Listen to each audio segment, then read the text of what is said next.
3^4 হচ্ছে এখানে, কিন্তু আমাকে করতে হবে √3 পাওয়ারে। তো এই ক্ষেত্রে যেটা পাওয়ারে থাকে তার ডাবল হয়ে যায়, অর্থাৎ 4 2 8 হয়ে যায়। ঠিক আছে, যদি এটা না জানো তাহলে কিন্তু অঙ্কটা হবে না। তো আমরা বড়দের মুখে শুনে দেখেছি যে এই লগারিদম চ্যাপ্টারটা কিন্তু ভীষণ কঠিন, কিন্তু আদতে কিন্তু সেটা নয়। ঠিক আছে, তো এখানে যে অঙ্কটা দেখতে পাচ্ছ এই রকম অঙ্ক কিন্তু পরীক্ষায় প্রায় সময় এসে থাকে। তো আমার কাছে কথা হচ্ছে যে এই অঙ্কটা করার জন্য আমাদের কি কি লাগছে সেটা আমরা একবার দেখে নিই।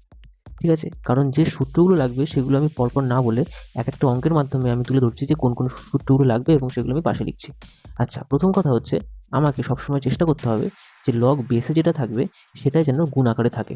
ঠিক আছে, কারণ যদি সেরকম হয় তাহলে কিন্তু সেটা 1 হয়ে যায়। এটা হচ্ছে একটা সূত্র। আর একটা জিনিস আমরা দেখে নিই, সেটা হচ্ছে লগ বেসে যেটা থাকবে সেটাই আমাদেরকে এইভাবে তার পাওয়ারে কিছু না কিছু একটা লিখতে হবে। তার মানে আমি বলতে চাইছি যে যদি লগ বেসের এখানে √3 থাকে তাহলে এখানে যে সংখ্যাটা থাকবে সেই সংখ্যাটাকে √3 পাওয়ারে কিছু একটা লিখতে হবে, যার জন্য সেটা সেম টু সেম হয়। ঠিক আছে, এবার আমি সরাসরি অঙ্কে আসছি। অঙ্ক এখানে রয়েছে যে log base 3 second bracket open log base 2 first bracket open log base √3, যেটা আমি এক্ষুনি বলছিলাম যে বেসে যেটা থাকবে সেটাই, যেটা এখানে আছে এই যে 81 আছে, এই 81কে আমাকে √3 ফরম্যাটে লিখতে হবে। তাহলে যদি আমি 81কে সিম্পলভাবে ভাঙাই তাহলে হবে 3 27, তারপরে হবে 3 9, তারপরে হবে 3 আর 3, অর্থাৎ 3^4 হচ্ছে। এইখানটা কিন্তু বেশ ভালো করে বুঝতে হবে, না বুঝলে কিন্তু অঙ্কটা করা যাবে না। 3^4 হচ্ছে এখানে, কিন্তু আমাকে করতে হবে √3 পাওয়ারে। তো এই ক্ষেত্রে যেটা পাওয়ারে থাকে তার ডাবল হয়ে যায়, অর্থাৎ 4 2 8 হয়ে যায়। ঠিক আছে, যদি এটা না জানো তাহলে কিন্তু অঙ্কটা হবে না। তো সেক্ষেত্রে এখানে লগ বেস √3 আছে, তাহলে আমি 81টাকে লিখতে পারি √3 তার পাওয়ারে 8। ঠিক আছে, পরের লাইনে আমরা দেখতে পাচ্ছি লগ বেস লগ বেস 3 হবে সেকেন্ড ব্র্যাকেটের মধ্যে, এখানে আমরা লগ 2 করতে পারি। এবং এই যে লগ বেস √3 ইন্টু √3, এখানে আর একটা জিনিস আমাকে বলতে হবে, সেটা হচ্ছে যে লগ কখনো তার এই যে পাশে যেটা থাকে তার পাওয়ারে কোনো কিছু থাকলে কিন্তু লগ তাকে সহ্য করতে পারে না, সে সরাসরি তাকে কান ধরে টেনে কিন্তু সামনে নিয়ে আসে। এই 2টা কিন্তু সামনে চলে আসবে, অর্থাৎ 2 লগ বেস এ হবে। ঠিক আছে, তাহলে সেক্ষেত্রে আমরা কি দেখতে পাচ্ছি, সেক্ষেত্রে এখানে যে 8টা আছে এই 8টা চলে আসবে সবার সামনে, তারপরে চলে আসবে log base √3 into √3 second bracket close.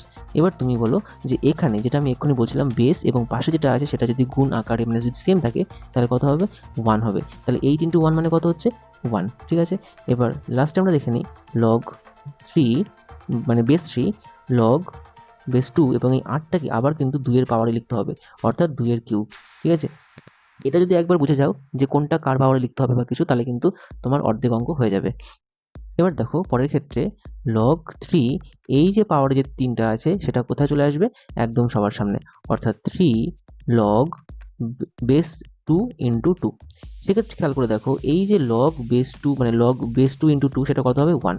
তাহলে সেক্ষেত্রে 3 ইন্টু 1 মানে হচ্ছে 3, এবং সেক্ষেত্রে আবার তুমি লিখতে পারো এই যে লগ বেস 3 ইন্টু 3, সেই একই জিনিস যেটাই বেসে আছে সেটাই পাশে গুণ আছে, অর্থাৎ এটাকে আমরা 1 লিখতে পারবো। ঠিক আছে, তো এই অঙ্কটা কিন্তু প্রায় সময় পরীক্ষায় আমরা দেখতে পাই। নেক্সট যে ইম্পর্টেন্ট অঙ্কটা, এই অঙ্কটা এখানে দেখতে পাচ্ছি, যেখানে প্রমাণ করে লেখা আছে যে log base 2 into log base 2, আবার log base 4 into 256 plus 2 log base √2 into 2, যেটা হচ্ছে 5। অর্থাৎ আমরা এখানে লেফট হ্যান্ড সাইড লিখতে পারি, লেফট হ্যান্ড সাইড লিখে এটা আমরা আগে লিখবো।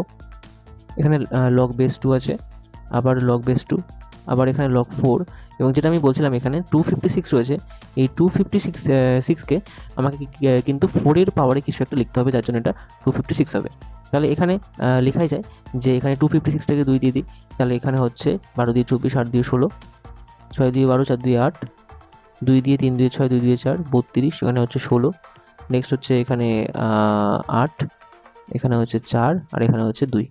তাহলে এখানে আমাকে 4 এর পাওয়ারে লিখতে হবে। তাহলে এখানে 4 কোথায় আছে, এই হচ্ছে 4, এই 4, এই 4 আর এই 4, কতগুলো 4 আছে এখানে হিসেব মতো 4টে। তাহলে এখানে আমি লিখবো 4 প্লাস 2 লগ বেস √2, এখানে 2 আছে, তাহলে এই 2টাকে আমাকে √2 এর আকারে প্রকাশ করতে হবে।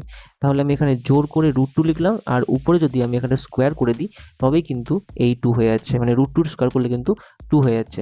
প্রথম থেকে পরপর লিখি, এখানে log base 2 into log base 2 plus এই 4টা কোথায় আসবে, এই 4টা আসবে হচ্ছে সবার সামনে, যেটা আমি বললাম যে লগ কারোর পাওয়ার কিন্তু সহ্য করতে পারে না, তো সেক্ষেত্রে ওই এই 4টাকে কিন্তু সবার আগে নিয়ে আসবে। তাহলে হবে হচ্ছে 4 লগ বেস 4 ইন্টু 4 প্লাস এই 2টা যদি আবার সামনে আসে তাহলে এই যে দেখা যাচ্ছে এই 2 এর সঙ্গে কিন্তু গুণ হবে, অর্থাৎ এখানে 4 log base root 2 into root 2।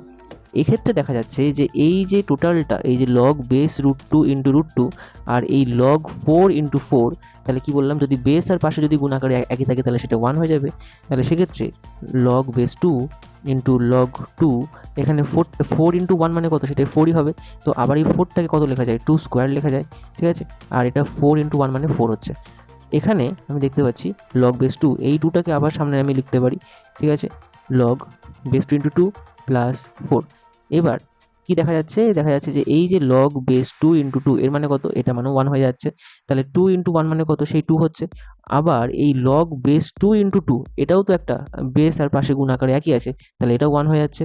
তাহলে পরের লাইনে 1 প্লাস 4 হচ্ছে ইকুয়াল টু 5। এই 5টাই কিন্তু আমাদেরকে প্রুফ করতে বলেছে, অর্থাৎ equal to right hand side, মানে হচ্ছে এটাও একই রকম হচ্ছে পিটি, মানে হচ্ছে প্রুফ দ্যাট। কিন্তু এখানে তার আগে কতগুলো আমাকে সূত্র বলে রাখতে হবে, নইলে কিন্তু অঙ্কগুলো করা যাবে না। সেটা হচ্ছে যে লগ কোনো কোনো ক্ষেত্রে দেখা যায় যে লগ বেস এ আর পাশে যদি বি থাকে এইভাবে, তাহলে আমরা সেটাকে লিখতে পারি লগ বি বাই লগ এ। বেসে কিন্তু কিছু নেই এখানে, ঠিক আছে, আছে না, বেসে নেই মানে বেসে আছে, বাট সেটা দেখা যাচ্ছে না। বাট আমরা এটাকে লগ বেস এ ইন্টু বি, এই জিনিসটাকে কিন্তু এইভাবে লিখতে পারি, ঠিক আছে। তাহলে এইবার আচ্ছা, বাকি যে জিনিসটা লাগবে সেটা পরে আসছি। তাহলে এটাকে আমরা কি লিখতে পারি, log base x square into x. এর মানে হচ্ছে লেখা যায় যে log x by log x square. বেসে কিন্তু কিছু লাগবে না, ঠিক আছে। নেক্সট এখানে same to same log y by log y square into log z by log z square, ঠিক আছে। তো সেক্ষেত্রে আমরা লিখতে পারি এখানে লগ এক্স, আর এক্ষুনি যেটা বললাম যে লগ কাউকে পাওয়ারে সহ্য করতে পারে না, তাই জন্য 2টা সবার সামনে আসবে। তাহলে 2 লগ এক্স ইন্টু আবার এখানে হচ্ছে log y by 2 log y into এখানে হচ্ছে লগ জেড বাই এই 2টা আবার সামনে আসবে 2 লগ জেড। এবার যেহেতু এখানে পরিষ্কার দেখা যাচ্ছে যে এটা গুণের সম্পর্কে আছে, তাই জন্য এই লগ এক্স কাটে, এই লগ ওয়াই কাটে, লগ জেড এবং লগ জেড কাটে। তাহলে থাকছে হচ্ছে 1/2 ইন্টু 1/2 ইন্টু 1/2, অর্থাৎ এক্ষেত্রে 1/8। এটাই কিন্তু আমাকে প্রমাণ করতে দিয়েছিল 1/8, অর্থাৎ equal to right hand side and then proof. Okay, very simple. কিন্তু মানে দু একটা জিনিস যদি আমরা জেনে যাই তাহলে কিন্তু খুব সহজেই অঙ্কগুলো করা যাবে। যেরকম এইটা হচ্ছে আমাদের টার্নিং পয়েন্ট, যদি আমরা এইটা ঠিকঠাকভাবে না জানতাম তাহলে কিন্তু এই জিনিসটাকে কিন্তু নামানো সম্ভব হতো না, ঠিক আছে। এটা কত সুন্দর এখান থেকে বলে দেওয়া গেছে বলেই আমরা এটাকে ভাঙাতে পেরেছি ঠিক মতো। আচ্ছা, আগের অঙ্কটা এবং এই অঙ্কটা কিন্তু একদম সেম টু সেম, একটু অন্যরকম আছে, তো দেখা যাক। এখানে পিটি বলে দিয়েছে, অর্থাৎ প্রুফ করো যে এটা, মানে যেটা আমি এক্ষুনি বললাম যে এখানে আর কি লগ বেস এ ইন্টু বি যদি থাকে তাহলে আমরা লিখতে পারি লগ বি বাই লগ এ। বেসে কিন্তু কিছু থাকবে না, মানে অদৃশ্য অবস্থায় থাকবে, ঠিক আছে। তো সেই অনুযায়ী আমরা এটা কি লিখতে পারি, এখানে লেখা আছে যে log base B cube into A, ঠিক আছে। তাহলে সেক্ষেত্রে আমরা কি লিখতে পারি, আমরা লিখতে পারি এখানে ইকুয়াল টু দিয়ে log A by log B cube, ঠিক আছে, ইন্টু এখানে লিখতে পারি log B by log C cube, ঠিক আছে, ইন্টু দিয়ে এখানে লিখতে পারি log C by log A cube. এখানে কিন্তু এখনো পর্যন্ত কোনো বেসে কিছু লিখিনি, ঠিক আছে। নেক্সট আমরা লিখতে পারি হচ্ছে এখানে লগ এ, আর যেহেতু এখানে পাওয়ার আছে 3, তার মানে আগে 3টা আগে চলে আসবে, 3 log B into log B by লেখা যাবে হচ্ছে 3 log C into log C by 3 log এ।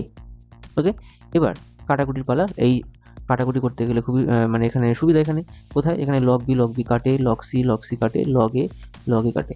তাহলে কি পড়ে রইলো 1/3 ইন্টু 1/3 ইন্টু 1/3, অর্থাৎ 1/27, যেটা এখানে বলে দেওয়া আছে, অর্থাৎ equal to right hand side equal to proof, যেখানে আমরা এখানে লেফট হ্যান্ড সাইড নিয়ে শুরু করেছিলাম, ঠিক আছে। তো এই 3টে অঙ্ক কিন্তু পরীক্ষায় প্রচুরবার আসে, এবং আমি নেক্সট ভিডিওতে আমি এর পর থেকে কিন্তু আলোচনা করব। যদি ভিডিওটি ভালো লেগে থাকে অবশ্যই লাইক করে জানাও যে তুমি পরের এই পোর্শনটা দেখতে চাও, অবশ্যই কমেন্ট করে দিও। দেখা হচ্ছে পরের ভিডিওতে। Good bye.